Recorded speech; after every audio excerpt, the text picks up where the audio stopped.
सुरुवातीला म्हणजे त्यांच्या मनात काही प्रश्न आहेत ते त्यांनी तयार करून आणलेले आहेत, लिहून आणलेले आहेत आणि त्या व्यतिरिक्त त्यांच्या मनात तुम्ही त्याची उत्तरं द्यावी.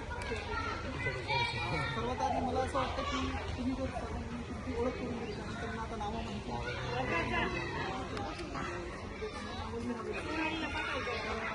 सुरुवातीला तुम्ही ओळख करून दिली आणि तुमचा अनुभव सांगितला.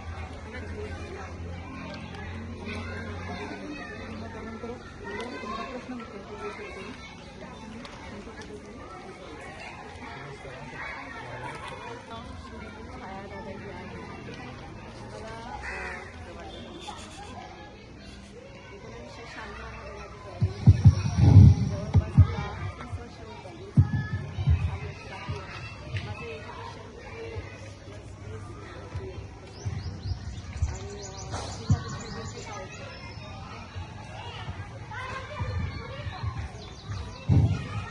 जिल्हा परिषदेच्या शाळेत प्रथम साधारण 20-21 वर्ष मी as a under graduate teacher म्हणजे 1 ते 5 पर्यंतचे जे वर्ग असतात त्यांना टीचिंग केलं आणि त्यानंतर आता जवळपास 10 ते 12 वर्षापासून अप्पर प्रायमरी जे आहे 6 to 8 त्याला टीचिंग करते.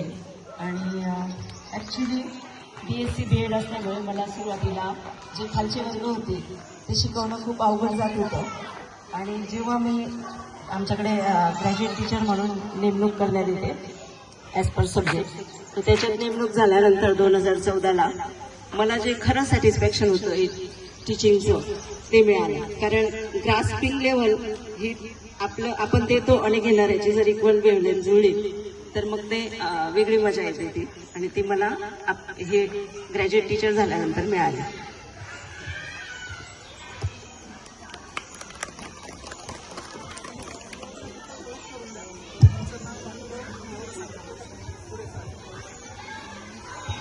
मी ज्योत्स्ना काळू मोरे, माहेरचं मोरे, सासरचं बदान. माझं पण MA DEd झालेलं आहे. मला चान्स होता BEd करायचा, पण तो प्रेग्नंट असल्यामुळे गेला मला चान्स. आता मिळाला तर नक्की करणार आहे मी BEd. मी खालच्या याला आहे प्रायमरीला 1 ते 5ला. आणि माझं सर्व्हिसचा अनुभव म्हटला तर मला 18 वर्ष झालेली माझी सर्व्हिस. सुरुवातीला मी जळगाव जिल्ह्यामध्ये होती, तिथून मग जिल्हा बदली करून इकडे आलेली आहे. आता मला या जिल्ह्यामध्ये 12 वर्ष झाली. मी श्रीमती विजय आत्माराम पाटील. माझी सर्व्हिस 37 वर्ष झालेली आहे. मी DEd BA आहे. माझी आताच 2022ला इथं ट्रान्सफर जळगाव जिल्ह्यातून मी इकडे आलेली आहे.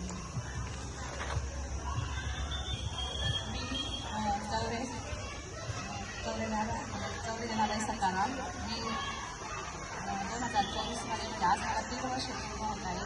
पेशाक्षेत्रातून माझी पवित्र पूर्ण झाली आहे आणि माझं education MA BEd subject English आहे आणि मी पास आहे.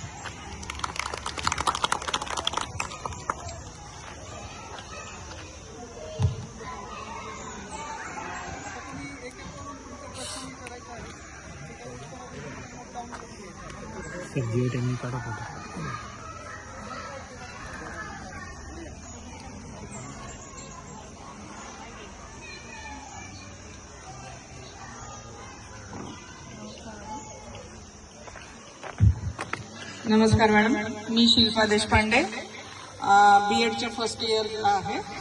मी आपल्याला प्रश्न विचारू इच्छिते की शासनाच्या उपस्थितीविषयक योजनांचा काही लाभ होतो का?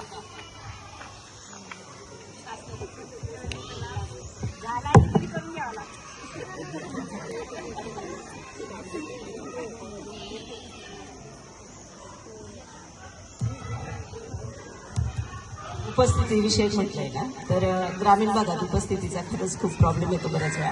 पण आम्ही तसं नक्की आहे की आमच्याकडे मुलांचा इतका प्रॉब्लेम येत नाही. ॲज अ सिव्हिअर कारण असेल तरच ते जातात, अदरवाईज नाही. आणि दुसरी गोष्ट म्हणजे मुलांना उपस्थितीचा आपण हे पण देतो, शिष्यवृत्ती. त्याचाही फायदा त्यांना होतो सुवर्णमहोत्सवीचा. म्हणजे उपस्थिती कमी असेल तर शिष्यवृत्ती मिळत नाही. ते पण एक निमित्त होतं की मुलांची उपस्थिती वाढते.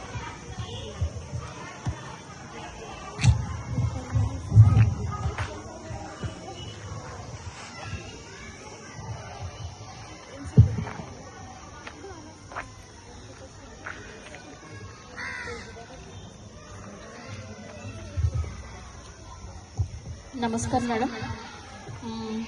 मी सोनाली आईरे, मी BEd फर्स्ट इयरची विद्यार्थिनी आहे. मला असं विचारायचं आहे मॅडम, हा ग्रामीण भाग आहे, तर मुलांच्या तुलनेत मुलींची इथे उपस्थिती कशी आहे?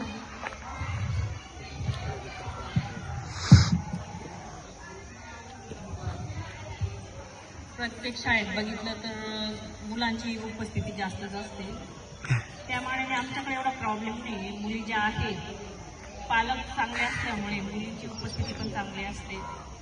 आणि मुलींनाही सुवर्ण महोत्सवीचा लाभ असतो. त्याच्यामुळे 80% प्रत्येकाची असते. आणि जरी नसली आलेली एखादी मुलगी तरी आम्ही त्याला उपस्थित करण्यासाठी पालकांची भेट देतो.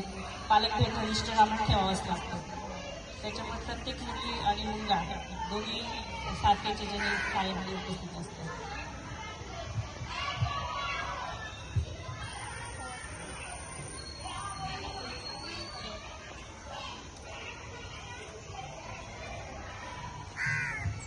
नमस्कार मॅडम.